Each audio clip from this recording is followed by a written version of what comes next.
uyi tomiga shuncha sharoit qilib qo'yilganini birinchi marta ko'ryapman. Shuncha narsa sig'dirib yuborishdi bor tom qismiga. Bu uyimizni Rosman akasining tomiga birinchi marta ko'rib turaman.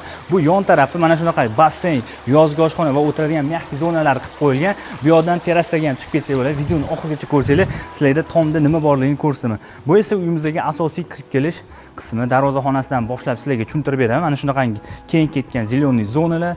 Xo'p, ko'rasizlar, avtomatik ochiladigan darvozaxona, bemalol ikkita mashina sig'adi. Qaranglar, bu uyimizga kirishinglar bilan sizlarni men patologini qaranglar. Juda ham chiroyli. Bu uyimizga haqiqiy professional o'z ishini mutaxassis ishlaganligi, shundoqqina ishligidan namoyon. Отпечатка palec, ya'ni sensor datchiklar orqali ochiladigan eshiklar. Uyimizning fasadini ko'rasizlar, har doim uchrab turmaydigan uslubda qurilgan. Tayyor bo'lsanglar, bitta yo'lachani qizartirib qo'ysanglar, birgalashib bu go'zal uyimizga sayohat qilamiz. Qani ketdik. Bu esa uyimizga kirib kelish prixoja qismi. Kirishimiz bilan sizlarni zal qismiga olib kelaman. Ko'ryapsizlarmi? Zalimizdan juda ham chiroyli, kattagina panorama o'yinlar qilingan. Bu yerda ishlatilgan har bir mebel texnikasi полностью Yevropadan olib keltirilgan. O'zingizlar ko'rib baho berasizlar. Datchiklargacha qo'yib qo'yilgan sensorli.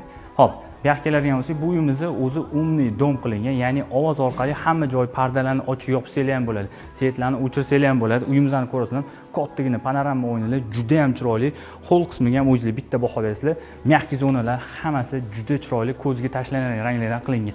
Bu yoqqa keladigan bo'lsak, ayollarimiz ko'proq vaqtni o'tkazadigan oshxonamiz uchun ham barcha qulayliklar mujassam qilib qo'yilgan. Bu yoqda razdvижной oynalar qilingan va bu yoqdan boya aytib o'tgandek, to'g'ridan to'g'ri hovliga chiqib ketadigan eshik qoldirilgan. Ana endi bu yoqqa keladigan bo'lsak, birinchi etajimizdan spalniz, shuni yonida gazsivoy sanuzel bo'pti. Tayyor bo'lsanglar, sizlarga terrasada nima borligini ko'rsataman. Qani ketdik. Ko'rga yetmadimmi? Bu uyimizdan tomiga o'tib, qaranglar, tomni o'rniga shuncha sharoit qilib qo'yilgan. Bu yoqqa keladigan bo'lsak, jakuzi o'rnatilgan.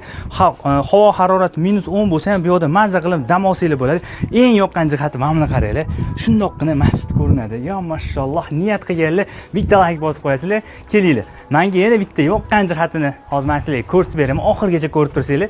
Bu yoqda mana shunaqa yozgi oshxonalar qilib qo'yilgan, stol-stullar tashab ketilgan, umniy dom, bu yoqda ham kolonkalar joylashtirilgan va ana endi kelinglar. Mana bu joyi bor, o'rtasi yonadi. Mana shu hozir yoqib ko'rsatmayman. Knopkasi bor. Qishda ham mazza qilib oila davrasida o'tiradigan zo'r joy bo'lgan. Bu yoqda ham qaranglar, mehki zonalar qilib o'tirsanglar bo'ladi. Mana videoni boshida aytganimdek, qaranglar. Bu yoqda bemalol to'g'ridan to'g'ri hovliga tushib ketsanglar ham bo'ladi. Ko'rasizlar? Qanaqangi chiroyli manzara.